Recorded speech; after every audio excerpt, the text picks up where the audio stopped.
Detroit, 1949. Brownie Wise took a container, filled it with water, snapped on the lid, and tossed it to a lady sitting just across from her. The scene? A Tupperware party. And the ladies were amazed because the water did not spill.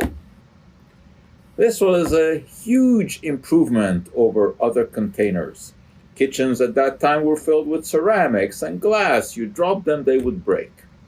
But Tupperware, it was made of plastic, it sealed, it kept in freshness, the food did not spoil. Ladies bought it. Furthermore, they wanted to be in on the business. They started to organize their own Tupperware parties.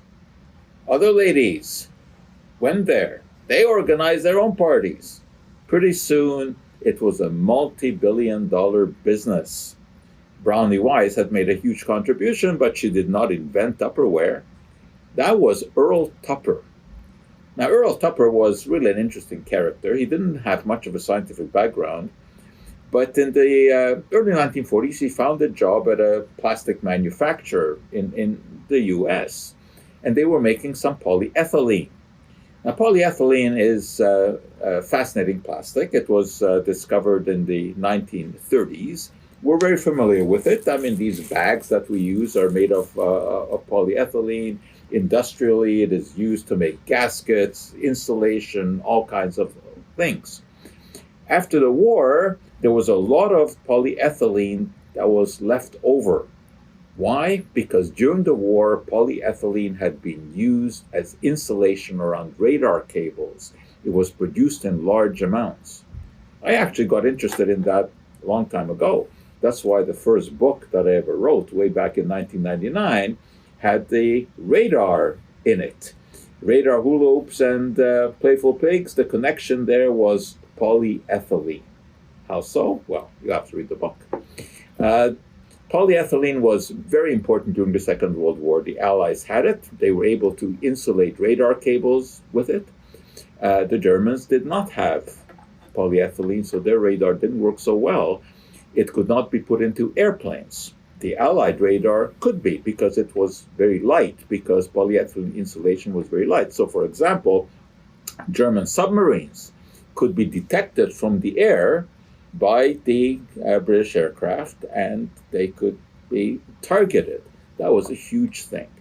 So a lot of the polyethylene was produced during the war. After the war, there was a lot of it left over. Earl Tupper had the idea of using it for some sort of kitchen item. And he bought a couple of molding machines, and he made what he called Tupperware. All modesty, of course, naming it after him. It became an absolutely gigantic industry, especially once he hired Brownie Wise to be his sales manager, and she organized all of the Tupperware parties. At the end, they had a falling out. Why? Because she got too famous for Earl. Earl wanted all the credit.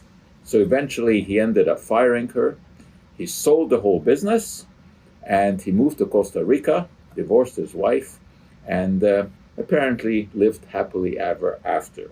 Today, we still have Tupperware. Of course, many other companies have gotten onto the bandwagon, and they produce various kind of plastic items.